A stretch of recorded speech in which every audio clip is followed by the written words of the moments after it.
And for today's another chocolate moist cake ang ipapakita ko. And ito, kakaiba yung design niya. First time kong gumawa ng ganito, yung paglalagay ng edible topper. Pero before that, syempre ipapakita ko muna ano talaga yung original design nito, na bakit hindi ko siya ginawa. So yon.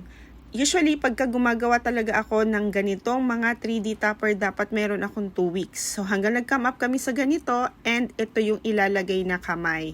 So, this time, samahan nyo ako paano ko nagawa itong cake na to. So, as you can see, sa mga previous video ko, lagi tinatabasan ko yung outer cake natin. Saka ko siya mini-mix sa icing. So, ito, mix na siya. Kaya, pagka kinain yung cake, lasang Oreo na siya. Ayan. So, aside dito, after nga natin mailagay itong icing na mayroong pinagtabasan ng cake, is pakikinisin natin siya and saka ilalagay yung pinaka-icing natin. So, ito, plain white lang siya. Meron dun sa, di ba, pinakitang inspo is parang brown yung color ng cake. Kaya lang, syempre, parang para ma-emphasize yung pinaka-topper natin, is kailangan natin siyang plain white para kitang-kita talaga yung pagka 3D nung ilalagay nating topper.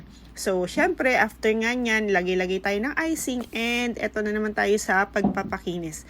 So, this time, medyo madali na yung pagpapakinis. Syempre, matagal na akong baker, 5 years na akong gumagawa ng ganito. Pero alam nyo guys, nung unang panahon, nung mga bago-bago pa lang talaga ako dito, ang hirap magpakinis. Talagang mangangalay ka. So, pangit pa nun yung turntable na gamit ko. Hindi pa siya heavy duty. Yung plastic lang. Yung mga mumurahin lang. Mga pang starter. So, yun. Until, syempre, nakabili na tayo ng magandang turntable. And ito, heavy duty talaga siya. Kahit malalaking cake, kaya niyang paikutin. Ayan. So, ito. Ayan, pagpapakinis na tayo ng cake. So, dito, dapat magaan yung kamay mo.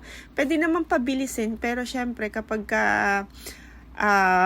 patapos na tayo is kailangan smooth na yung pagpapakinis natin ng cake hanggang sa ma-perfect na siya. So yun, kapag may nakikita ako na parang ang tawag doon, natatanaw? Hindi man natatanaw. Parang nagre-reflect pa yung pinaka-cake base. So pinapatungan ko siya ng panibagong icing. Ayan, para mas hindi na siya para matakpan ng icing yung buong cake. Ayan. So, parang ang dating niya is parang fondant ang itsura. Kapag kasi makinis na makinis ang cake mo, parang na rin siyang fondant. Ayun, parang ganun yung dating niya. Siyempre, mas maganda siya pagka maayos yung pagpapakinis ng cake natin. And ito na nga yung sinasabi ko. So, ito is edible topper. Ang tawag dito ay icing sheet. Ayan. So, icing sheet na order ko to sa Orange app. Bali, ang ginagawa ko, magsasend lang ako ng photos sa kanila via email. And then, ipapadala nila niya. Ayan. Ayan. Ganyan siya. Tapos, ikakat ko na lang siya. Ipapatong ko siya sa another fondant layer. Actually, kahit hindi mo siya ipatong sa fondant, kasi makapal naman yung icing sheet. Meron ding nabibili, wafer paper, parang mas makapal pa siya dito. Pero, hindi ko pa siya na-try gamitin. So, ito na yung pangalawang beses ko na gumawa ng ganito, na ginamitan ko siya ng printable na edible topper. Edible printable topper. O, diba? Ganun yung tawag. So, ito, yung klase nung wafer paper na ginamit ko is icing sheet. Saka ko siya ipinatong dito sa fondant. Ayan, saka cut na lang ako. Ayan. So, okay naman siya kasi tumatagal ito. So, pwede mo siyang i-store for ilang months kung, halimbawa, napa-advance yung order mo. Ayun, so may proper storage naman to. And maganda din naman yung packaging na pinanggalingan nito kapag kasinip na niya. So, hindi siya talaga masisira.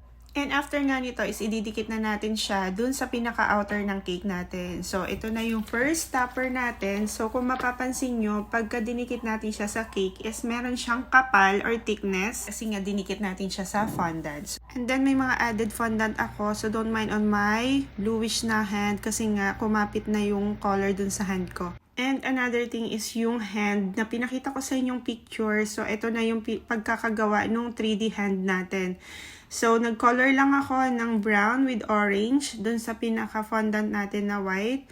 And then, ayan, gumawa na ako ng hand. So, dito, ang ginawa ko is nag-print ako ng size na sasakto dun sa ating cake para pinaka-susundan natin. Kasi ang hirap naman ng yung sariling sikap ako paano ginawa yung hands. Ayan. So, nag-shape na lang ako, kinat ko siya, and then, saka ko ginawa itong pinaka 3D natin. So, dito, ayan, nagbutas ako dun sa gitna, and then nilagyan ko siya ng color black, tapos gumawa na lang ako ng tang na red, then nag-shape ako ng parang ipin ng mga small fondant, saka ko siya dinikit dito sa pinaka-hand natin. And then, ito, nilagay ko na siya dun sa pinaka-cake natin. And ito na siya nung matapos. Yun lang. Don't forget to subscribe to our YouTube channel para sa mga iba pang cake updates. Yun lang. Thank you sa panonood. Bye!